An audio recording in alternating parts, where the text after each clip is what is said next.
I want to talk about another kind of high country now in the world of thought, which in some ways, for me at least, seems to parallel or produce feelings similar to this, and call it the high country of the mind. If all of human knowledge, everything that's known, is believed to be an enormous hierarchic structure, then the high country of the mind is found at the uppermost reaches of this structure, in the most general, the most abstract considerations of all. Few people travel here. There's no real profit to be made from wandering through it. Yet, like this high country of the material world all around us, it has its own austere beauty that to some people make the hardships of traveling through it seem worthwhile. In the high country of the mind, one has to become adjusted to the thinner air of uncertainty, and to the enormous magnitude of questions asked, and to the answers proposed to these questions. The sweep goes on and on and on, so obviously much further than the mind can grasp, one hesitates even to go near for fear of getting lost in them and never finding one's way out.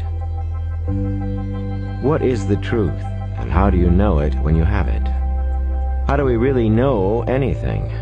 Is there an I, a soul, which knows?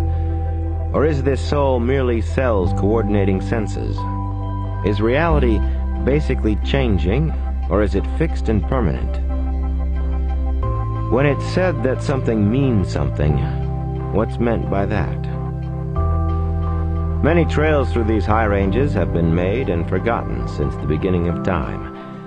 And although the answers brought back from these trails have claimed permanence and universality for themselves, civilizations have varied in the trails they have chosen, and we have many different answers to the same question, all of which can be thought of as true within their own context.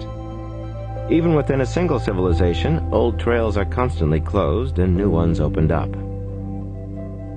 It's sometimes argued that there's no real progress, that a civilization that kills multitudes in mass warfare, that pollutes the land and oceans with ever larger quantities of debris, that destroys the dignity of individuals by subjecting them to a forced mechanized existence, can hardly be called an advance over the simpler hunting and gathering and agricultural existence of prehistoric times. But this argument, though romantically appealing, doesn't hold up. The primitive tribes permitted far less individual freedom than does modern society. Ancient wars were committed with far less moral justification than modern ones.